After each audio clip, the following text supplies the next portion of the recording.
All right, so here we are.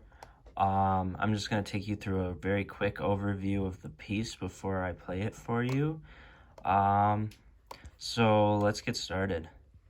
So we start with a trio. It says optional trio, but I've listened to it. It's going to be a trio with a French horn, a trumpet, and then another trumpet, and then we're going to have some sustains underneath. So we got bass clarinet sustain, bari sax sustain, and we got a tuba sustain down here. And then we get to a fermata.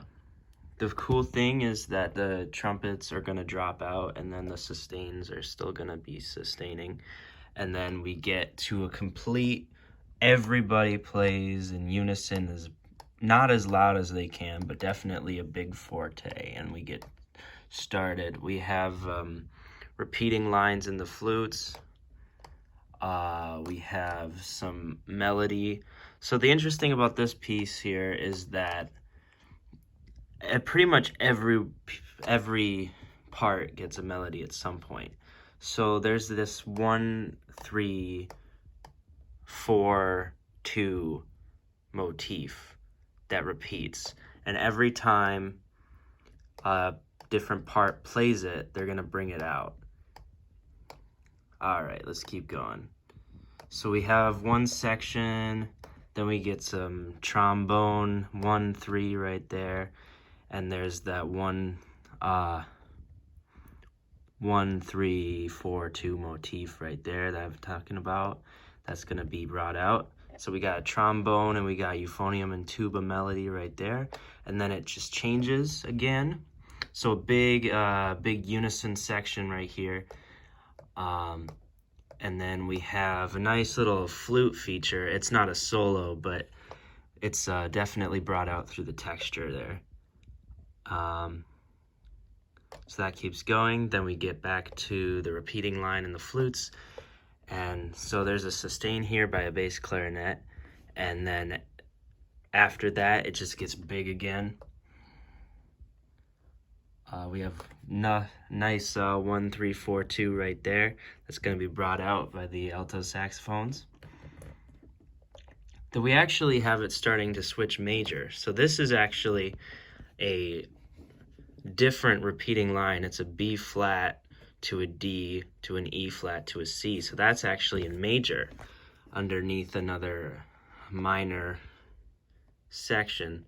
So it's actually starting to switch to major, which you'll hear. And then we get to a D major sustained chord right there, and that's when the whole thing switches.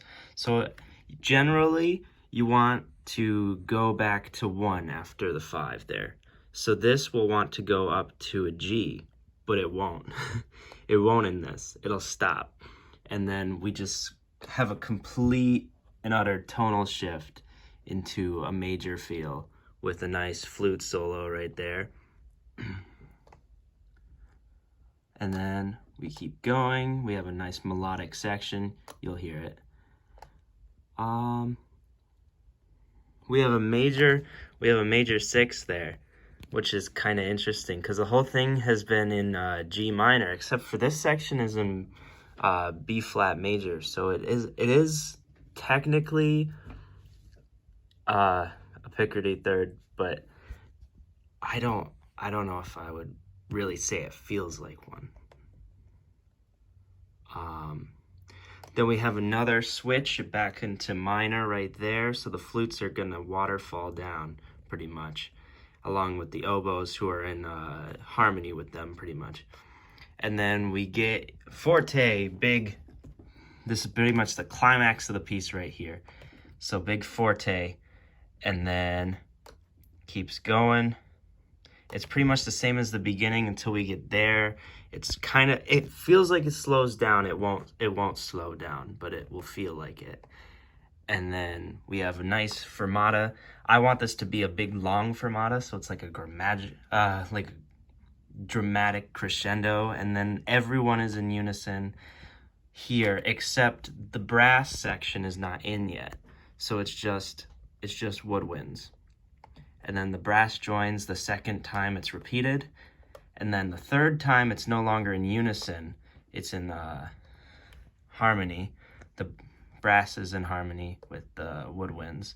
And then pretty much ends here with slow down. It's going to be a crazy dramatic slowdown right there. It won't feel like it now because the system can't do slowdowns or speeds up or anything like that, but it'll slow down dramatically here. All right, I'll play it for you.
Major switch here.